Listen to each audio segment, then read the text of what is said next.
What's happening, everybody? PureSalvation here, and today I've got a Demolition gameplay for you guys on Array. This was actually a very early game that I was debating on whether to post or not, because I do make some silly mistakes that kind of costed me a better game. But you know, it is a Demolition gameplay, and I realize that it is much harder to get a Demolition gameplay than it is to just play any other game mode that I enjoy. And so this is actually going to be a start of the series called One Man Team. Now, this series is going to be totally based on just gameplay styles that you should be focusing on when you're playing solo, when you just decide to hop in a demolition lobby, a domination lobby, a TDM lobby, anything that you do on your own, like whether it may be by yourself or maybe even with a partner. And so this new series called One Man Team is going to be featuring gameplay styles that you should focus on when you have a party of 1 to 3 people. And of course, some of you might not have the luxury of having a full party who enjoys going for the objective. And so for those people who actually enjoy going for the objective, and that was just bad aiming right there.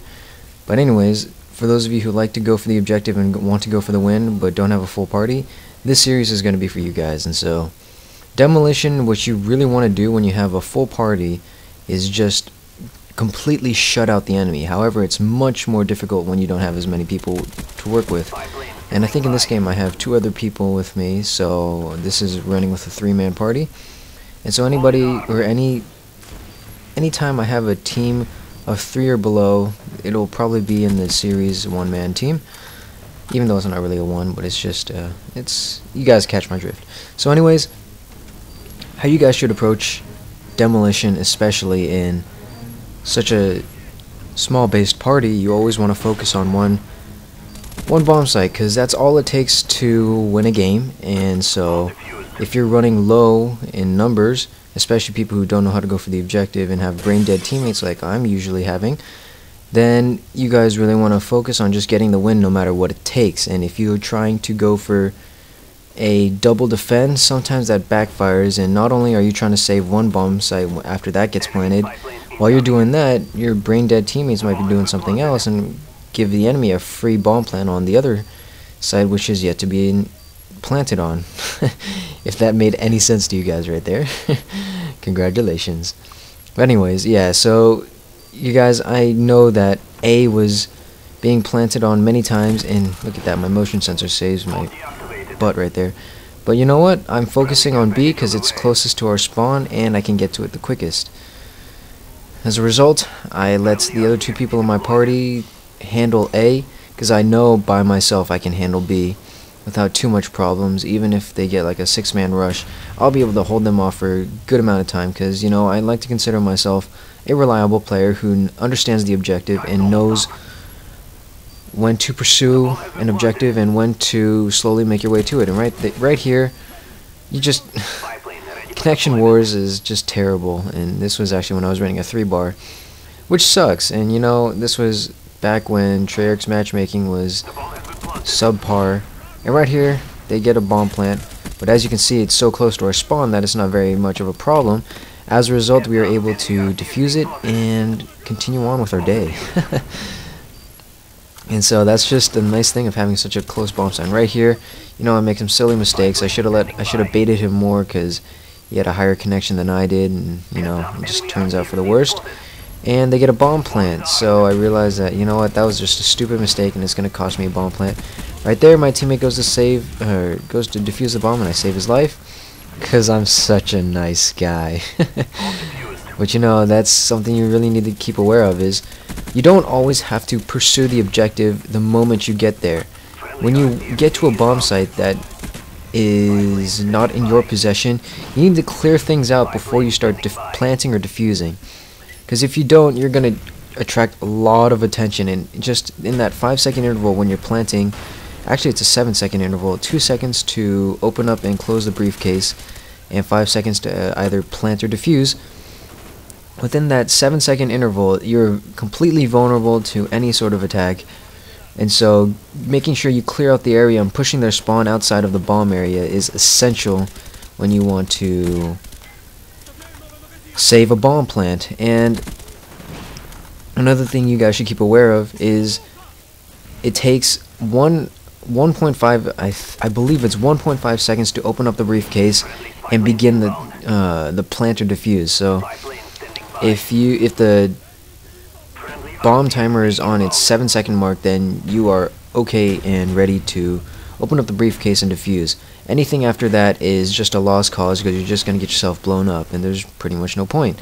However, of course, you can always try, because my numbers are not entirely accurate, but they are very, very close to being accurate. So that's something to keep in mind as well. If there's 7 seconds left on the timer, you have more than enough time to plant the bomb and, you know, add some more time to the gameplay or the game. So you guys should also keep in mind of that. And that's another thing, knowing that in the back of your head will allow you to sort of play the objective a bit better, knowing that you don't have to. And right there, I just run outside and get killed. Lucky me. Stupid death.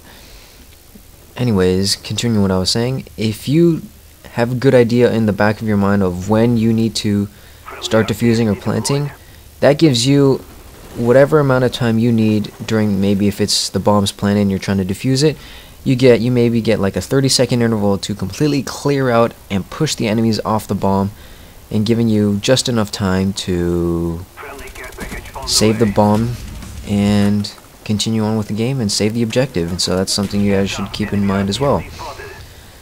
So as you guys can see, using motion sensors is critical, especially in objective-based gameplays, because you never know when they'll come in handy. And I think you guys have seen enough examples of where the motion sensor has actually saved my life.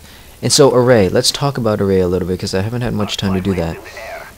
Array is definitely a huge map. Even when you're defending, it still takes a good amount of time to get to the bomb. And so what you want to keep aware of is definitely your positioning around the map. If you have a spy plane, those really do help in these types of situations, because knowing where the enemy team is, even if somebody or like half the team has Ghost on, knowing where 3 of the enemy's positions are is also going to give you a very, very good idea of where the rest of the teammates are, or where the rest of their teammates are. However, if you have one Ghost guy flanking your team and you have a spy plane up and you don't see him, you know, you can't really do anything about that. However, most of the time, more often than not, you're going to be able to know where mostly all the enemies are, due to the fact that every time an enemy spawns, that designated spawn location of which the enemy spawns on is the, I guess, chosen spawn for the enemy team for that given amount of time. And so that's just something you guys should be aware of as well, because it'll also give you a nice little counter to Ghost, or on where you need to know where the enemies are spawning. And just keep in mind, guys, if your teammates are spawning on the wrong side of the map, like they're not spawning inside your normal spawn, that means there's an enemy behind there, and that'll also give you another counter to Ghost, knowing your teammates' spawning positions. So that's something you guys should also really understand, is that you need to also be watching your flank. And you'll see right here, well, you'll see in a little bit how I saved like 4 lives of my teammates, all because I just have a lot of map awareness. And I think sometimes I find myself looking at the UAV more than I actually look at the actual game itself. And to be honest, right there, and that was just so stupid. I could have had 2 more kills. I don't know why I stopped firing at the first guy. I think I was trying to go for a challenge, like for the Sleight of Hand Pro, and I guess I chose the wrong time to do it. But we learn, we live, and forget, or whatever that saying goes like.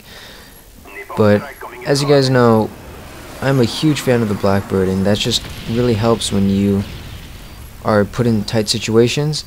And I was able to get it, and you know, it really, really does help. It counters everything. Apparently you can see a Ghost Pro with Blackbird, so that's just something you guys should also keep in mind as well. I don't know how many times I've said that in this video, but that's the end of the video, guys. I hope you guys enjoyed it.